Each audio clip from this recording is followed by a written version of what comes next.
Hello friends, मैं Prem Kumar Multitech की YouTube channel पे आपका स्वागत करता हूं। जैसा कि हर एक वीडियोस में कुछ हम आपके लिए नई टॉपिक लेके आते रहते हैं और तरह तरह की फ़ॉल्ट को ठीक करना, असेंबल करना, ग्लास का ठीक करना, जैक निकालना, ये सारी चीज़ें हम आपको बताए। तो आज हम आपको बताने वाले हैं कि हमारे पास एक सेट आया है जो कि आप देख रहे हैं कि वन प्लस मॉडल कौन सा है ये? Note 3 light one plus note 3 CE3 light, यानी कुल मिला के वन प्लस का फ़ोन है और ये ज़्यादा पुराना फ़ोन नहीं है। ये इसका क्या है कि ये वाटर डैमेज हो गया है। वाटर डैमेज हो गया तो देखते हैं कि प्रॉब्लम्स कहाँ पे हैं। और सेट को एक्चुअल में खोलने के बाद, ऑन ऑफ करने के बाद रीस्टार्ट तो हो रहा है, वाइब्रेशन तो हो रहा है, लेकिन वाइब्रेशन होने के बाद क्या डिस्प्ले के ऊपर लाइट नहीं आ रही। तो हम क्या करेंगे, फाइनली क्या करेंगे, इसको ओपन करके देखेंगे। तो क्वेश्चन बनता है फ्रेंड्स स्टूडेंट्स के लिए कि ये अगर हमारे पास फर्स्ट टाइम फ़ोन आए हैं, जिस फ़ोन को हमने कभी खोला ही नहीं है, तो उस चीज़ को हम कैसे करेंगे, वो उस चीज़ को ओपन कैसे। क्योंकि मेन क्या होता है कि रिपेयरिंग, हम पहले भी वीडियो में आपको हमने बताया कि रिपेयरिंग का स्टेप तो लास्ट की है, सेकेंड की है। फर्स्ट फ़ोन को असेंबल करना, फ़ोन को अच्छी तरीके से खोलना। बिकॉज कि फ्रेंड्स कि आजकल के फ़ोन में कई तरह के सेंसर पत्ते, फ्लैक्स केबल लगे रहते हैं। तो वो क्या होता है कि ज़्यादातर मैकेनिक, ज़्यादातर स्टूडेंट्स, ज़्यादातर टेक्नीशियन क्या करते हैं, उसको तोड़ देते हैं। यानी प्रॉब्लम एक आया था और 2-3 सारी प्रॉब्लम्स क्रिएट कर देते हैं। तो उस चीज़ से बचने के लिए हम बेसिक की क्लासेस में, प्रैक्टिकल की क्लासेस में, यानी स्टूडेंट्स की लगभग 10 से हफ्ता से 10 दिन, 15 दिन की क्लास के बाद हम ऐसे ऐसे फ़ोन्स के ऊपर कराते हैं जिससे उनको एक कॉन्फिडेंस है। जैसे कि यहाँ पे आप देख पा रहे हैं कि यहाँ पे हमारे पास Vivo V15 Pro भी खोल रखे हैं स्टूडेंट्स के सामने की, इसलिए कि रिपेयरिंग तो हो रही है किसी की, लेकिन किसी की रिपेयरिंग होने के साथ साथ किसी को नॉलेज मिल रहा है या नहीं मिल रहा है। तो खोलने के बाद आज हम बताएंगे सभी स्टूडेंट्स को। तो आप लोग भी फोकस करेंगे कि आपको बताएं कि इस वन प्लस फ़ोन के अंदर खोलने के बाद कहाँ से ये, तो आप कौन कौन से पार्ट्स कहाँ पे कैसे लगे थे। तो आप बताइए कि इस फ़ोन को अगर हमें खोलना है तो आपके पास क्या ऑप्शन है। आपके लिए बिल्कुल फ्रेशर है, आपके पास बिल्कुल न्यू फ़ोन है, आपने इस चीज़ को कभी नहीं देखा है, तो कैसे खोलेंगे इसको, आपके पास कोई आइडिया है? सर, इसको सेपरेटर मशीन में बैक करके रखेंगे। हाँ, जब इसकी बैक हीट होगी तो उसकी ग्लू, तो कैसे आपको कैसे पता है कि ये बैक से ही खुलेगा? क्योंकि सर हमने इसको चेक किया, आपने बताया भी था, चेक भी किया था। जितने भी लेटेस्ट फोन आ रहे हैं पहले उनका पीछे बैक चेक करने का क्या प्रोसेस है? सर इसको साइड से नेल से चेक किया था। नील से चेक किया, और कोई ऑप्शन? हाँ, आपके पास कोई ऑप्शन? हाँ, किसी में से? गूगल से गुड। हाँ, गूगल से स्कैन करके बैक से, और हम पता कर, वेरी गुड। तो देखो फ्रेंड्स, ऐसे ही हम स्टूडेंट से पूछते हैं कि आपके पास क्या ऑप्शन है। एक्चुअल में क्या होता है कि फ़ोन को खोलने के कई सारे तरीके हैं। जितने भी लेटेस्ट फ़ोन आ रहे हैं खोलने में ही टफ है। तो चलिए आज हम आपको वीडियोज़ में दिखाएंगे इस फ़ोन को कैसे खोलना है और कैसे प्रॉब्लम को चेक करते हैं। और स्टूडेंट्स की क्लास में हम स्टूडेंट से कैसे पता कराते हैं कि जो भी पार्ट्स लगे हैं वो पार्ट्स कहाँ कहाँ पे लगे। तो वीडियो में लास्ट तक बने रहिएगा। चलिए स्टार्ट करते हैं। तो कुल मिला के हमने इस फ़ोन की अभी असेंबल करना है, और असेंबल कैसे करते, तो हमने स्टूडेंट से पूछा कि इसको खोलने के लिए हमें सबसे पहले क्या करना पड़ेगा। गूगल पे सर्च करना पड़ेगा, स्कैन करना पड़ेगा, या फिर अगर आप ऑलरेडी किसी फ़ोन को खोल रखे तो आप देख के भी पता कर सकते हो कि बैक से खुलेगा, फ्रंट से खुलेगा, या बैक से हाफ खुलेगा। ओके, तो स्टार्ट करते हो। फ्रेंड्स, ये बैक से बैक ढक्कन खुलेगा पहले, और बैक ढक्कन खोलने के लिए आपको भी पता है क्या करना पड़ेगा, हीट करना पड़ेगा। हीट करना पड़ेगा। हीट करने के लिए कौन सी मशीन यूज़ करेंगे? सेपरेटर मशीन और SMD मशीन। तो हम सेपरेटर मशीन पे इसको हीट करेंगे, या फिर हम SMD से भी हीट करेंगे। लेकिन फ्रेंड्स, आपको ये भी ध्यान देना पड़ेगा कि अगर आप सेपरेटर पे सेपरेटर का यूज़ करते हो तो इसका फ्लैट नहीं है। यहाँ पे देख रहे हैं कैमरे उठे हैं, तो क्या आपको पता है कि एरिया यहीं तक टच होगा, सेपरेटर में पूरा टच होगा? नहीं होगा। तो तब कौन से मशीन का यूज़ करेंगे आप? SMD। गुड। तो फ्रेंड्स, अगर किसी फ़ोन की कैमरा ऊपर की तरफ यानी फ्लैट नहीं है बैक, तो वहाँ पे हम सेपरेटर मशीन का यूज़ नहीं करेंगे, क्योंकि वहाँ पे पूरा प्रॉपर नहीं पहुँचेगा। तो हम यूज़ करते हैं, अब SMD मशीन की यूज़ करेंगे तो जो हम टेम्परेचर रखेंगे 150 से 200 के बीच में, और एयर को फुल कर देंगे, क्योंकि जो टेम्परेचर है वो पूरा फ्लो में बाहर आए। ठीक है, तो आप देख पा रहे हैं कि हमने स्टार्ट कर दिया। अब इसके ऊपर हम क्या करेंगे, एक साथ हीट रोकेंगे नहीं, हीट करते रहेंगे। अगर रोकेंगे तो क्या होता है, बैक जो होते हैं प्लास्टिक्स के होते हैं, कांच के होते हैं, तो कांच वाले में तो कोई दिक्कत नहीं है, लेकिन प्लास्टिक वाले क्या हो जाएंगे, मेल्ट हो जाएंगे, गल जाएंगे। ठीक है, तो देख पा रहे हैं कि हम ये पूरे सेक्शन को हीट कर रहे हैं। और ये चीज़ आपको हम इसलिए बता रहे हैं, आपकी क्लासेस में यानी 10-15 दिन की क्लास में आपको बड़े बड़े फ़ोन या महंगे फ़ोन इसलिए खुलवाते हैं जिससे आपको कॉन्फिडेंस हो। आप कोई भी सेट्स आपके पास आएँ तो आप डरे ना। और डरने की बात क्या है, जब आपके पास ऑप्शन है, आपके पास नॉलेज है, आपको पता है कि फ़ोन को खोलने से पहले हमें क्या क्या चीज़ सावधानियाँ बरतनी पड़ती है ना। तो कुल मिला के हम यहाँ पे अभी हीट कर चुके हैं, तो थोड़ा सा हीटिंग उतनी करनी है जितनी में ये जले ना, गर्म हो जाए, क्योंकि ये मेल्ट ग्लू पे चिपका हुआ है। और ग्लू को ढीला करने के लिए यानी ग्लू को लूज़ करने के लिए हमें हीट की ज़रूरत है। और जब हीट करने के बाद हमारे पास रिक्वायरमेंट होगी सर्जिकल ब्लेड की, 11D की, तो ये सब अरेंजमेंट हमें करना है। और गर्म हो चुका है, आप चेक कर सकते हैं। और गर्म हो चुका है तो हम क्या करेंगे, इस सर्जिकल ब्लेड से इसके साइड से कटिंग करेंगे फ्रेंड्स। हल्के हल्के, ध्यान रहे कि ये ब्लेड आपके कवर पे, बैग ढक्कन पे ना जाए। अगर बैग ढक्कन पे जाएगा तो बैग ढक्कन में क्या आएगा, निशान आ जाएंगे, स्क्रैच आ जाएंगे, है ना। तो पहले हम क्या कर रहे हैं, एक जगह बना रहे हैं। क्या सुने होंगे कि पहले थोड़ा सा जगह तो बनाओ, है ना, फिर काम होगी। अब हम यहाँ पे चारों तरफ इसकी कटिंग कर चुके हैं। और जब तक हमने कटिंग किया, जब तक क्या हुआ, टेम्परेचर डाउन हो गया, तो क्या करें, फिर से इसको हीट कर। अब हीट करेंगे तो हम पूरा एरिया को हीट नहीं करेंगे, अब उतना ही एरिया को हीट करेंगे जितना भी हमें उठा, क्योंकि पूरा एरिया को हीट करेंगे तो ठंडा हो जाएगा, हीट करेंगे ठंडा हो जाएगा, हीट करेंगे ठंडा हो जाएगा। तो हमें थोड़ा थोड़ा करके क्या करना है, गर्म करना है और निकालते चलना है। देख पा रहे हैं कि हम पूरा एरिया को अब नहीं ले रहे हैं। और हीट करने के बाद हम क्या करेंगे, ब्लेड से इस कवर को उठाएंगे। देख पा रहे हैं कि यहाँ पे निकल गया है। अब उसके बाद हम क्या करेंगे, आराम आराम से इसको, या तो 11D से भी हम कर सकते हैं या फिर ऐसे ही नॉर्मली। एक्चुअल में क्या है, ये प्लास्टिक का है, अगर कांच का होता तो हम इतना फोर्स नहीं करते। आपको ही पता है ये कांच को अगर फोर्स करेंगे तो क्या होगा, टूट जाएगा। ये टूटेगा नहीं, बस। तो ये सारी चीज़ आपको पता चले। कांच का ढक्कन को खींच रहे हैं आप, याद है कि सर ने खींचा था, ऐसा नहीं है। डिपेंड करता है कि आप कौन से सामान को निकाल रहे हैं। फिलहाल किसी को कोई क्वेश्चन है, कुछ पूछना है तो पूछ सकते हैं, कोई दिक्कत नहीं है। नहीं सर। टेम्परेचर वगैरह याद है ना, कितना टेम्परेचर, 150 से 200 सर। 150 से 200, क्योंकि पार्ट्स को हमें गर्म करना है, निकालना नहीं है। पार्ट्स को क्या करना है, गर्म करना है। अब कुल मिला के गर्म हो चुका है, तो इसको आराम आराम से हम देख पा रहे हैं कि ये बिल्कुल, ये हमारा फ़ोन ओपन हो चुका है, देख रहे हैं। अब यहाँ पे पता कैसे चलेगा कि फ़ोन हमारा फर्स्ट टाइम खुला है या पहले से भी खुल चुका था। तो एक फ्रेंड्स देखा होगा आपने, देखिए इस फ़ोन के ऊपर होता है स्टिकर, लेकिन देखिए यहाँ पे आप देख पाएंगे फ़ोन कस्टमर ने बोला है खुला हुआ है, लेकिन यहाँ पे देखिए जो सील्ड है उसमें ड्राइवर लगा हुआ है, मतलब क्या है, फ़ोन खुला है।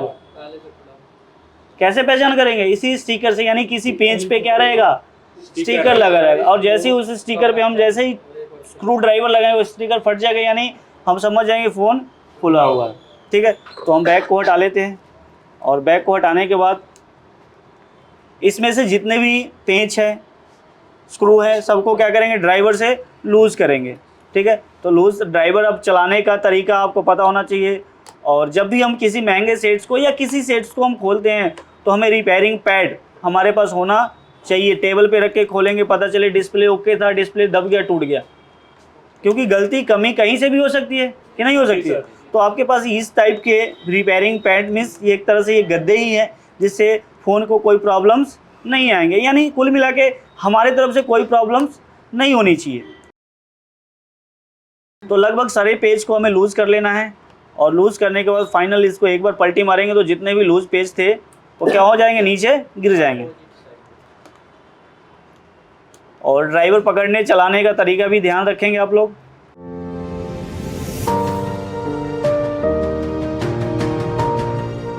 तो देखिए कुल मिला के पूरा स्क्रू हमने लूज़ कर दिया है, लेकिन अभी तक एक भी स्क्रू को निकाला नहीं है। कहाँ तक हम उंगली से ऐसे करके निकालें, एक बार ऐसे करके पलटी मारेंगे, हल्का सा टच करेंगे, जो भी लूज़ पेच होगा वो नीचे गिर जाएगा।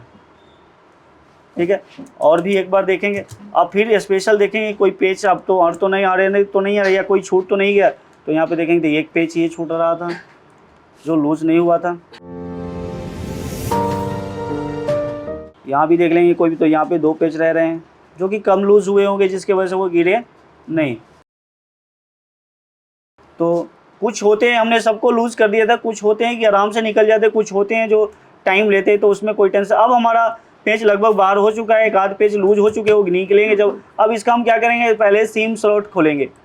अब क्या है, बैग ढक्कन खोलने के बाद हम इसके रिंग बाहर करेंगे, ठीक है। सिम स्लॉट खोलने के लिए हमारे पास सिम इजेक्टर पिन होना चाहिए, है ना। सिम स्लॉट खोलने के लिए सिम इजेक्टर पिन, और ऐसे करके हम क्या करेंगे, सिम स्लॉट को बाहर कर लेंगे।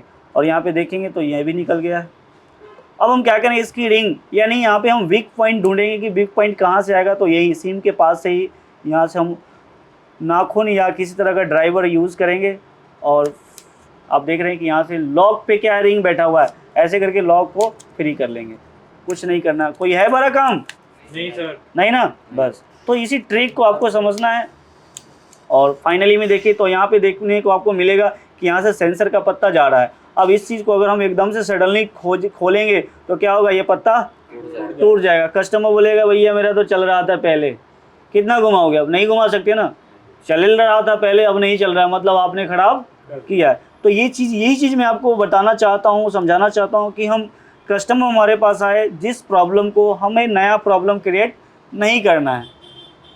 तो अब हमारे पास यहाँ पे देख पा रहे हैं कि यहाँ पे ये हमारे फ़ोन की डिस्प्ले है, बैटरी है, और ये चार्जिंग जैक नहीं, तो मेन बोर्ड है, ठीक है, यानी मदरबोर्ड, जिसको सर्किट बोर्ड, पीसीबी बोर्ड बोलते हैं, ठीक है। और यहाँ पे क्या है, यहाँ पे माइक स्पीकर होगा, सब बोर्ड क्या, और क्या होगा इसमें, चार्जिंग जैक, माइक, स्पीकर। ये माइक स्पीकर यहाँ क्या करेगा, रिंगर है, ये चार्जिंग जैक है, ये वाइब्रेटर, और ये जो वायर जा रही है आपको दिखाई दे रही होगी, नेटवर्क वायर। चलिए, अच्छी चीज़ है, अच्छी आइडेंटिफिकेशन कर पा रहे हैं आप। अब हम चेक करेंगे, डेड फ़ोन आया हमारे पास, तो इस बैटरी को भी हम क्या करेंगे, रिमूव कर लेंगे। देखिए बैटरी, आपको लग रहा है कि फ़ोन खुला हुआ है कि नहीं खुला हुआ है, कैसे पता चला, आराम से निकल गया। अगर ये सील्ड होता तो इसको हमें क्या करना पड़ता, गर्म करना पड़ता, लिक्विड का यूज़ करना पड़ता। और कस्टमर ने ऑलरेडी बोला कि भैया नहीं, ये फर्स्ट टाइम नहीं, यानी एक बार भी नहीं गया, फर्स्ट टाइम खुलने, तो ऐसी कोई बात नहीं है। कस्टमर को हम बोलते भैया ये फ़ोन खुला हुआ था। अब हम जैसे ही करेंगे तो हमारे पास किस कंडीशन में आया था, ये वाटर डैमेज यानी डेड कंडीशन में आया था फ़ोन। और डेड कंडीशन में फ़ोन आया है तो इसको हम सबसे पहले क्या चेक करते हैं, क्या, बैटरी। तो बैटरी को चेक करने के लिए मीटर को कहाँ सेट करना पड़ता है, 20 वोल्ट DC। तो हम मीटर से हम क्या करेंगे, बैटरी की चेक करेंगे। और चेक करने के दौरान क्या वोल्टेज मिनिमम मैक्सिमम क्या वोल्टेज होनी चाहिए, वो चीज़ आपको पता है? तो बताइए कितना वोल्टेज चाहिए, 3.7 से 4.2 वोल्ट चाहिए। तो हमारे पास मीटर भी आ चुके हैं, और मीटर से हम बैटरी को चेक करेंगे, जो कि हमने आपको क्लास के दौरान पहले ही बता रखे हैं। और चेक कर लेंगे, सबसे पहले हम डेड में हम आते हैं तो हमें बैटरी ही चेक करना पड़ता है, ठीक है। और जब बैटरी चेकिंग हो जाएगी तब हम क्या चेक करेंगे, फिर बोर्ड की चेकिंग करेंगे, क्या प्रॉब्लम है, नहीं है, सप्लाई कहाँ जा रही है, नहीं आ रही है ना। तो बोर्ड मीटर को हम सेट करते हैं 20 वोल्ट DC पे। और आपको यहाँ पे ये बैटरी है, और बैटरी को हम चेक करेंगे, और बैटरी को चेक करेंगे तो यहाँ पे कितना वैल्यू आना चाहिए, 3.7। तो देखिए 3.12 आ रहा है। इसका मतलब बैटरी ठीक है कि खराब है, बैटरी ठीक है लेकिन डिस्चार्ज है। अब डिस्चार्ज बैटरी को कैसे आप मेंटेन करेंगे, बूस्ट करने के लिए कौन सा मशीन, बूस्टर मशीन या फिर कटे हुए चार्जर से बूस्ट कर सकते हैं। तो कैसे बूस्ट करते हैं वो भी दिखा देते हैं। तो चलिए हम इस बैटरी, हमारा ये बैटरी क्या है, डिस्चार्ज है, और डिस्चार्ज बैटरी को कैसे बूस्ट करते हैं, तो हमने क्या किया है, ये क्या चीज़ वो जोड़ ऐड कर लिया हमने इसमें, कटा हुआ चार्जर। हम स्मार्टफोन की बैटरी चार्ज भी कर सकते हैं, हम बूस्टर से भी कर सकते हैं। तो हमारे पास ऑप्शन होना चाहिए। हो सकता है आपके पास मशीन जो है बूस्ट करने वाला वो ख़राब हो गया। अब उसके बाद जब बूस्ट करेंगे तो डिस्प्ले पे क्या आएगा, तो देखिए यहाँ पे डिस्प्ले पे आप देख पा रहे हैं कि वोल्टेज हमारा इंक्रीज हो रहा है या नहीं हो रहा है। तो उस टाइम क्या था, 3.1 था, अब हमारा था 3.2 के बाद हमारा 4 के बाद 5 दिख रहा है। इसका मतलब बूस्ट हो रही है। बूस्ट हो रही है ना। तो ये इसका मतलब यानी हमारी बैटरी बूस्ट हो रही है, और जो मल्टीमीटर है हमें दिखा रहा है कि भैया आपकी बैटरी बूस्ट नहीं हो रही। अगर बैटरी बूस्ट नहीं होती तो कस्टमर को क्या बोलते हैं हम, बैटरी चेंज होगी। कोई भी हमने बताया आपको कि अगर किसी भी बैटरी को बूस्ट करने के दौरान अगर बैटरी बूस्ट नहीं हो पा रही है तो फाइनली बैटरी खराब है, कस्टमर को सीधा भैया आपकी बैटरी खत्म है। बाकी हम अभी और भी स्टेप्स हैं, एक डेड फ़ोन की रिपेयरिंग करने के बहुत सारे स्टेप्स हैं, लेकिन पहला स्टेप क्या लेते हैं खोलने के बाद, बैटरी। पहला स्टेप बैटरी, और बैटरी हम चेकिंग कर रहे हैं, बैटरी को हम वो क्या कह रहे हैं बूस्ट कर रहे हैं, और बूस्ट करने के बाद फिर हम देखेंगे क्या कंडीशन है, क्योंकि वाटर डैमेज है, प्रॉब्लम कहीं से भी आ सकता है। पानी जाने के बाद ज़रूरी नहीं है कि लाइट ऐसी जाएगी, पावर ही जाएगी या CPU जाएगी, कुछ भी प्रॉब्लम हो सकता है। डिस्प्ले भी कभी कभी चली जाती है, ज़्यादातर केस में डिस्प्ले चली जाती है। तो फिलहाल अभी हम इसमें बैटरी तो लगभग हमारा 3.7 हो गया है। तो चलिए हमारा क्या है कि बैटरी लगभग अब 3.6 मेंटेन कर चुकी है। अब हम क्या करेंगे, इसकी जो केबल है यानी चार्जिंग, हम डायरेक्ट जो चार्जिंग DC वोल्टेज दे रहे हैं उसको हटा करके फिर चेक करेंगे कि इसकी जो रियल वैल्यू होनी चाहिए, एक्चुअल वैल्यू होनी चाहिए, वो आया कि नहीं आया, है ना। इसको हम कहते हैं बूस्ट करना, झटका मारना, सुना ही होगा आप लोगों ने, जो मार्केट की लैंग्वेज में कहते हैं। तो चलिए हम अब इसको क्या करते हैं, रिमूव करते हैं, और रिमूव करने के बाद चेक करेंगे कि इसमें कितनी वैल्यू आनी चाहिए, जितनी आनी चाहिए आया कि नहीं। तो देखिए 3.5 आ चुका है, मीन्स उस टाइम कितना था, 3.1 था। अब हमारा बूस्ट हो चुका है। अब बूस्ट हो चुका है तो हम क्या करेंगे, सेकेंड स्टेप में लगा करके चेक करेंगे। तो हमारा बूस्ट हो गया, तो बूस्ट ऐसे करते हैं। अब हम क्या करेंगे, सेट में लगा। फ्रेंड्स एक्चुअल में क्या है कि वाटर डैमेज है, तो वाटर डैमेज में प्रॉब्लम कहीं से भी हो सकती है, हमें स्टेप बाय स्टेप चेक करना है, और चेक करने आना चाहिए आपको। चेक करने के दौरान क्या प्रॉब्लम है वो पता होना चाहिए। तो हमने क्या किया, इसको लगा दिया। एक बार हम कनेक्टर में देख लेते हैं, क्योंकि वाटर डैमेज है तो हो सकता है, ज़्यादातर क्या होता है कनेक्टर पे पानी ज़्यादा अटैक करता है। तो यहाँ पे हम देख लेते हैं कनेक्टर हमारा क्लीन है, नेट एंड क्लीन है। और बैटरी को लगाएंगे, और बैटरी लगा करके, तो ये सारे स्टेप्स आपको जब पता रहेंगे तो ही आप स्टेप बाय स्टेप चलेंगे। अगर स्टेप बाय स्टेप आप चलते हैं तो आपको क्या होता है कि सही चीज़ सही जगह जानकारी मिलती है, और उस प्रॉब्लम की जड़ तक जा सकते हैं। मोटा मोटा नॉलेज अगर आप करते तो मार्केट में मोबाइल आते तो सीधा दुकानदार क्या करते हैं, हीट मारते हैं, सीधा हीट मारते हैं। पानी में सुना तो सीधा क्या करते हैं, टूट पड़ते हैं, असेंबली लेकर मारो फटाफट हीट मारो ऐसे। तो ऐसा नहीं है, हमें स्टेप बाय स्टेप चेक करना है। और यहाँ पे डिस्प्ले पे कोई लोगो नहीं आया, अभी तक लोगो नहीं आया, तो इसका मतलब हो सकता है डिस्प्ले भी ख़राब हो सकता है।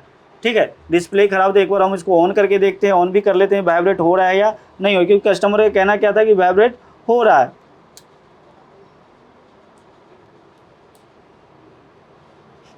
तो इसमें कोई वाइब्रेशन नहीं है। अब वाइब्रेशन नहीं है तो हमने क्या किया, फर्स्ट स्टेप में अभी हमने बैटरी को बूस्ट किया। बैटरी को बूस्ट करने के बाद चार्जिंग नहीं हुआ तो हम क्या करेंगे, बैटरी कनेक्टर पे एक बार वोल्टेज भी चेक कर लेंगे कि यहाँ पे वोल्टेज बन रहा है या नहीं बन रहा है। ठीक है, तो यहाँ पे भी हम चेक कर लेंगे कि बैटरी तो हमारा ओके हो गया ना। अब हम क्या करेंगे, यहाँ पे बैटरी आ रही है नहीं है, सप्लाई यहाँ पे आ रही है कि नहीं आ रही है, तो यहाँ पे हम चेक करेंगे। तो यहाँ पे कोई वैल्यू नहीं। अब देखिए यहाँ पे वैल्यू वोल्टेज नहीं बन रही है, तो यहाँ पे देख पा रहे हैं कि यहाँ से एक पत्ता जा रहा है, और इस पत्ता सब बोर्ड में कनेक्ट हो रहा है। अब यहाँ पे हम चेक करेंगे कि ये पत्ता आगे से ही वोल्टेज नहीं आ रही कि यहाँ बोर्ड से दिक्कत आ गई है, क्योंकि पानी में जाने के बाद प्रॉब्लम कहीं से भी आ सकती है। गुड, अब हम आगे चलेंगे, यहाँ पे चेक करेंगे, यहाँ पे वोल्टेज कितना बनना चाहिए, 5 वोल्ट। अब देखिए यहाँ पे भी करंट वोल्टेज हमारा नहीं आ रहा है, देख पा रहे हैं कि कहीं पे वोल्टेज हमें देखने को नहीं मिल रहा है। तो अब कहाँ चले, नीचे चार्जिंग जैक के पास। तो यहाँ पे हम क्या करेंगे, चार्जिंग कनेक्टर पे जाके टेक्निकल लैंग्वेज इस्तेमाल कीजिए। यहाँ पे हम क्या करेंगे, वोल्टेज चेक करेंगे, यहाँ पे कितना आना चाहिए। तो देखिए यहाँ भी वोल्टेज नहीं बन रहा है, यहाँ भी नहीं बना। आपको पता है कि कितना वोल्टेज आना चाहिए, 5 वोल्ट आना चाहिए, 5 वोल्ट भी नहीं आ रहा है। तो मीन्स अभी प्रॉब्लम आपके सामने कुछ आया क्या, चार्जिंग जैक। अब चार्जिंग यानी यहाँ पे नहीं आया तो चार्जिंग जैक पे हिट करेंगे, चार्जिंग जैक को देखेंगे कि प्रॉब्लम क्या है। तो ऐसे करके फ्रेंड्स हम पता करते हैं। ठीक है, तो प्रॉब्लम समझ में आ गया कि चार्जिंग जैक की है। अब जैक की चेंज कर थोड़ा सा। तो हमने अभी इस वन प्लस के मॉडल पे, वन प्लस कंपनी के फ़ोन के ऊपर हमने वाटर डैमेज था और हमने पूरे फॉल्ट को डायग्नोस किया और डायग्नोस करने के बाद हमने 2-3 स्टेप्स को लिए। 2-3 स्टेप में जो भी हमने लिए हैं, जो कि आपने वीडियो में देखा, इस तरह से हम कोई भी फॉल्ट को धीरे धीरे स्टेप बाय स्टेप चेक करते हैं और जहाँ भी प्रॉब्लम हमें दिखता है उस प्रॉब्लम को हम ठीक करना सही करते हैं, ठीक करना चाहते हैं और कैसे होता है वो सारी चीज़ें हम बता दें। तो अभी जो हमने चेक किया, एक बार स्टूडेंट से पूछे, हमने अभी फर्स्ट टाइम इसमें क्या किया, क्या क्या चेकिंग की? बैटरी और वो चेक करा हमने, चार्जिंग बोर्ड पे लाइट आ रही नहीं आ रही, वोल्टेज बन रही नहीं बन रही। ठीक है, और तो सबसे पहले तो हमने बैटरी की वोल्टेज चेक करी, हम्म। उसके बाद उसको बूस्ट करके चेक किया, फिर भी डिस्प्ले नहीं, फिर हमने उसकी बैटरी के कनेक्टर पे वोल्टेज देखी, तब वो भी नहीं आ रही थी। फिर जो सब बोर्ड से मेन बोर्ड पे जो वायर के थ्रू अब वोल्टेज आती है वो भी नहीं आ रही। फिर हमने जब चार्जिंग जैक की वोल्टेज चेक की तो वो भी नहीं आता, इसका मतलब हमारे चार्जिंग जैक में प्रॉब्लम। यानी स्टेप बाय स्टेप आपको हमने चेक करके बताया और आपने खुद बोला कि हो सकता है कि प्रॉब्लम यहाँ से, क्योंकि जब तक सप्लाई नहीं जाएगा बोर्ड को, जब तक सप्लाई बोर्ड को नहीं जाएगा, जब तक बोर्ड चालू नहीं होगा, है ना। तो हम स्टार्टिंग कहाँ से करना है, वो जो भले रिपेयरिंग अलग चीज़ें हैं, रिपेयरिंग नहीं वो अलग चीज़ है कि हमें स्टेप पता हो। अब इसके आगे जाएंगे, अब भी हम क्या करेंगे, जैक बैग इसके पत्ते होते चेंज करेंगे, ठीक है। तो फ्रेंड्स ऐसे करके हम हर एक फ़ोन की प्रॉब्लम को डायग्नोज करते हैं और स्टेप बाय स्टेप बेसिक की क्लासेस में स्टूडेंट्स को बताते हैं ताकि वो आगे की क्लास जब अटेंड करें, मीन्स ट्रेसिंग की, मीन्स एमएमसी की, आईफोन की क्लासेस, तो ये चीज़ बेसिक चीज़ वहाँ पे सीखने को ना मिले। ऐसा ना हो कि हम यहाँ पे नॉर्मल चीज़ें कराएं फिर आगे जाके दिक्कत हो। तो ये सारी चीज़ें ऐसे करके हम कोई भी फॉल्ट को ठीक करते